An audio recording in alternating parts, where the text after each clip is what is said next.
right? And they say, look, why are you saying these? But on the other side of it, it's the record labels.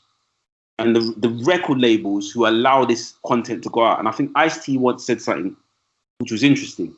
When he released Cop Killer, Bob Dole, who was, I think, the vice president to George Bush, I can't remember, but he was basically saying they were condemning him, they're trying to cut him off. But he goes, the only reason why you lot don't like what I wrote about Cop Killer, because I'm implying that I'm killing white people. But you had no problem with my albums when I was talking about killing other blacks. Yeah. So it's Cop Killer, that's why you're condemning what I'm saying. And that's why it's actually interesting you said that, because the same talk that I was just talking about, the guy said, go out there, make a video about killing dogs and see what happens. Like make a full rap track about choking, strangling dogs, like domestic dogs, and see the reaction from the dominant society and see what happens. Was it NSCP? What is it? I don't even know. National NSCP or whatever they're called. Jump on you, bro. Yeah, you're losing everything. But I can go on. I can make a rap track, talk about killing all the ops on my block and stabbing them up and everything. It's calm. But if I make one track about killing a dog and I mask myself up, showing myself killing it, I'm in big trouble. And that's what you know what I mean? And that's the cheapening. It's the cheapening, but that's what I said. I said, like, and again, I think I said this on your podcast, and I was scared I was going to get in trouble, but I'm going to say it again in the sense that I think it's more true more than ever. Exactly what you said. If we're going to go and say that Black lives matter, ethnic minority lives matter, we have got to treat each other that way as well.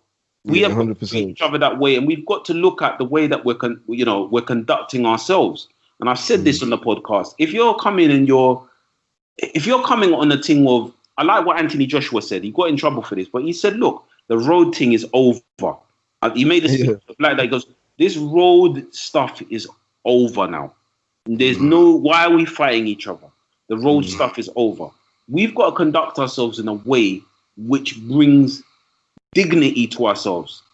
Again, going back to Chadwick Boseman, I watched his commencement speech for Howard University, and he said that he went for a role and he was playing a hoodlum or thug, and he was holding people up and gripsing people up. But he said something in his spirit bothered him, so he went to the producers and said, "Why is he doing this?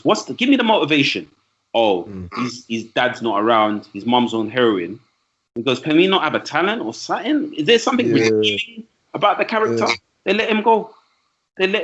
And the thing is, he said that his career almost stalled because people were saying that he was difficult to work with. But he said, I have to understand the character. He goes, I chose to put roles that had a dignity.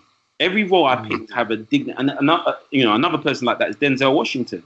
But you've got to do things that bring pride onto yourself. You've got to do things because it annoys me when I go even to do trainings and somebody says, you're incredibly articulate.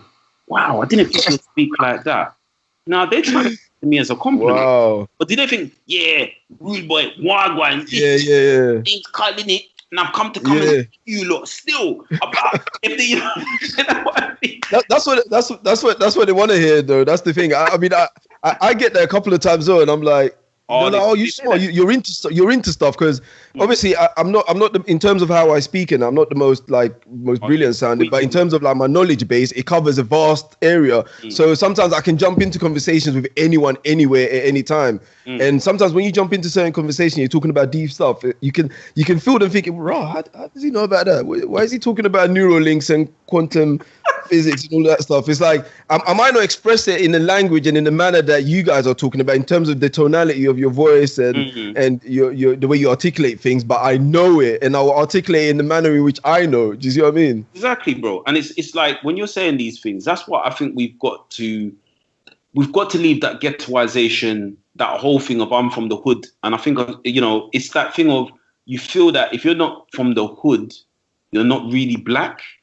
And I'm trying to show the kids, and this is what jars me about rap and hip hop, is that the kids feel almost under a certain pressure, being black, that they have to be a trapper, they have to do real thing to keep it real. That's not keeping it real. It's not keeping it real at all. Keeping it real, and I say this to the kids all the time, is being able to come out of your house and not feel someone's going to stab me today. Keeping it real is getting good grades in school. Okay, I know there's problems with the education system, but I'd rather you get the good grades than not get the good grades. Keeping it real is creating something like a book or keeping it real, a song. Why do you have to degrade yourself and degrade the other people around you? That is what keeping it real is. You can't say you're keeping it real because you're keeping it in jail or you're keeping it dead. That's what we change, and we've got to stop. Okay, I'm from the ends. As I said, I'm from East London. I'm proud of where I'm from in East London. I'm proud of that, and I'm proud that I've come out of that. But at the same time, I'm not letting my roots define who I am, because a lot of the guys that I know, I knew drug dealers. I knew serious guys. I've seen guns. I've seen those type of things, bro. You know what I mean? But I can't allow that to define who I am. Most definitely. If we do that, then we are playing into that stereotype. We have now got to start, instead of saying, oh, the government's going to do what the government's going to do. The government's a machine in of itself, right? And as you said, is it going to benefit in some way? Is it really going to benefit them? Is it really going to benefit? And I'm not saying it even in a militant way. What I'm saying is that there's certain class